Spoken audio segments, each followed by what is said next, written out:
ओम साई राम। हमारे YouTube channel Shirdi Sai वंदना में आप सभी का हार्दिक स्वागत है। आज हम आपके साथ बाबा जी की एक भक्त प्रियाक्षी तामुली, जो कि आसाम की रहने वाली हैं, उनका अनुभव शेयर करेंगे।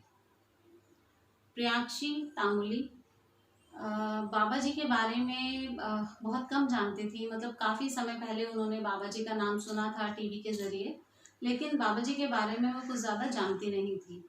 सन 2016 के आसपास प्रिया जी ने बाबा जी के बारे में ऑनलाइन इंटरनेट के थ्रू काफ़ी जानकारी हासिल करी। उन्होंने बाबा जी की व्रत कथा की जो किताब है वो भी ऑनलाइन ही पढ़ी और बाबा जी के व्रत किए और धीरे धीरे वो बाबा के करीब आई। थोड़े समय के बाद उन्होंने बाबा जी के मंदिर जाना शुरू किया और धीरे धीरे करके उन्होंने काफ़ी जानकारी बाबा जी के बारे में हासिल करी और बाबा जी के प्रति उनकी आस्था बढ़ती गई। 2016 में ही प्रिया जी के फादर हॉरेन तामुली, उनको कुछ प्रॉब्लम हो गई थी। उनको एक्चुअली काफ़ी वीकनेस फील होने लगी थी और चलना फिरना उठना बैठना उनके लिए मुश्किल हो गया था। मतलब धीरे धीरे धीरे करके वीकनेस इतनी ज़्यादा बढ़ गई कि उनके लिए मतलब उठना बैठना अपने रोज़मर्रा के काम करना वो भी पॉसिबल नहीं रहा। तो प्रिया जी ने काफ़ी सारे डॉक्टर्स से कंसल्ट किया, उनकी काफ़ी मेडिसिन्स चली, लेकिन उन्हें कोई फ़र्क नहीं पड़ा। तो उसके बाद प्रिया जी उन्हें लेकर चेन्नई चली गई। चेन्नई में एक डॉक्टर से उन्होंने कंसल्ट किया, जिन्होंने बताया कि प्रिया जी को कि उनके जो फादर हैं उनको कुछ विटामिन्स की कमी हो गई है, जिसके कारण ऐसा हो रहा है। तो उन्होंने उनको बताया कि इसके लिए आपको जो है 12 इंजेक्शन इन्हें लगवाने पड़ेंगे और 12 इंजेक्शन लगने के बाद ही ये ठीक होंगी। तो वो जो 12 इंजेक्शन्स थे उनका खर्चा उन्होंने बताया एक इंजेक्शन का करीब 15,000 के आसपास।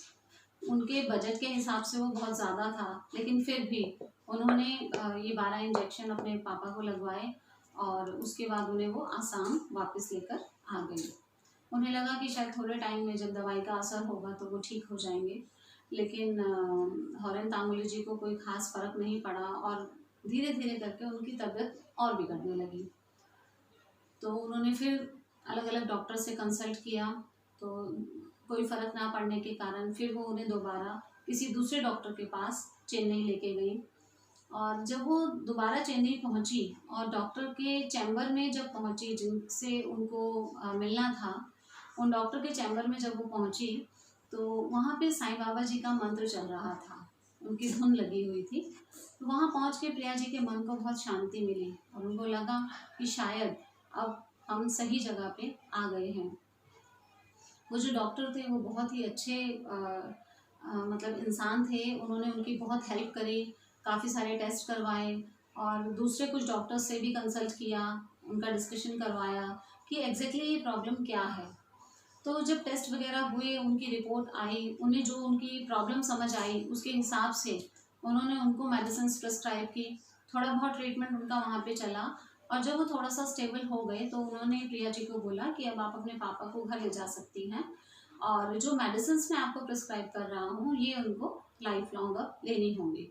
मतलब ये मेडिसिन अगर ये लेते रहेंगे तो ही ये ठीक रहेंगे। तो प्रिया जी उनको लेकर फिर आसाम वापस आ गई। आसाम वापस आने के बाद अब उनके लिए प्रॉब्लम ये थी कि जो डॉक्टर ने मेडिसिन प्रिस्क्राइब की थी वो मेडिसिन काफ़ी कॉस्टली थी।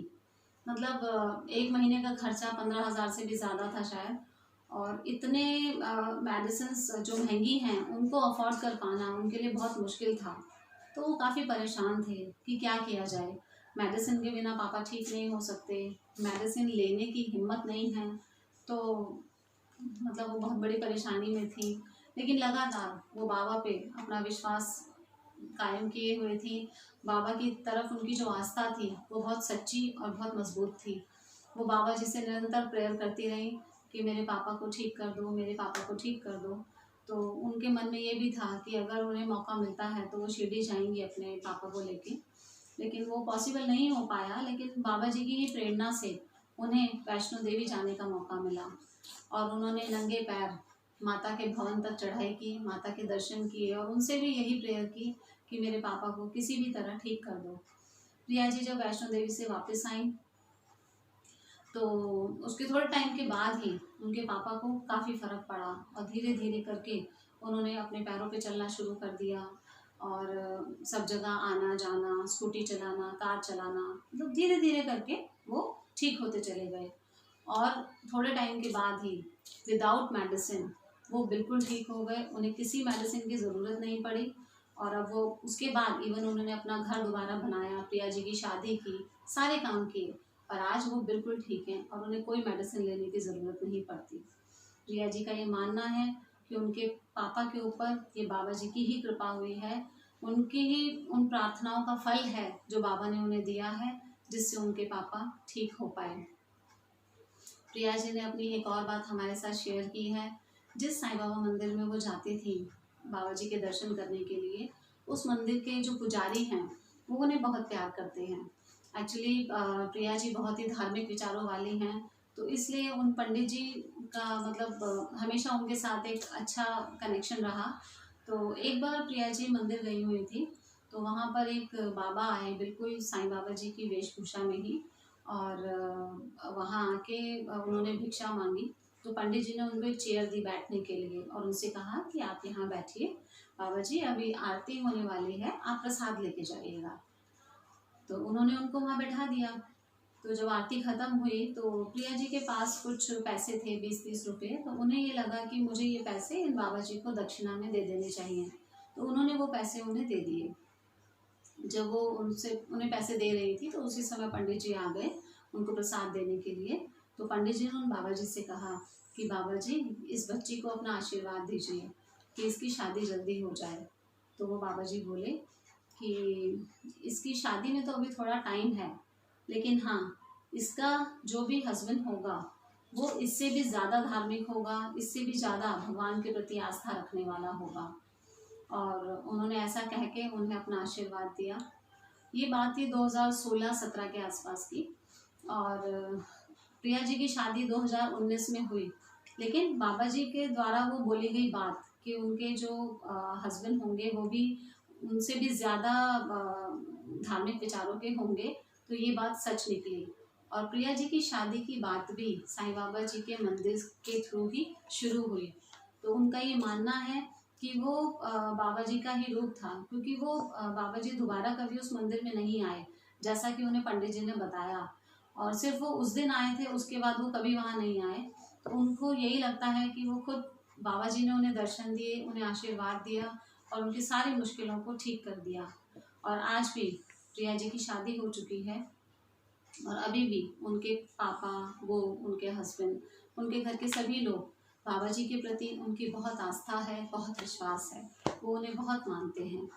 और मैं भी साईं बाबा जी से ये प्रार्थना करती हूँ कि हमेशा अपना प्यार उन पर और उनके परिवार पर इसी तरह बनाए रखें और हमेशा उनको अपना आशीर्वाद दें। जैसा कि आप सभी लोग जानते हैं, कोरोना ने इस समय हर जगह पे मतलब बहुत बुरा हाल चल रहा है। सब जगह केसेस बढ़ते जा रहे हैं, लोग बहुत बीमार हैं, बहुत परेशान हैं। तो मैं ये चाहती हूँ कि हम सब मिलकर बाबा जी से ये प्रेयर करें कि बाबा जी प्लीज़ एक ऐसा आशीर्वाद दीजिए, ऐसी कृपा कीजिए, एक ऐसे प्रेम की हवा चला दीजिए जो ये वायरस खुद ब खुद उड़ के ख़त्म हो जाए और सब लोग पहले की तरह खुशहाल हो जाएं।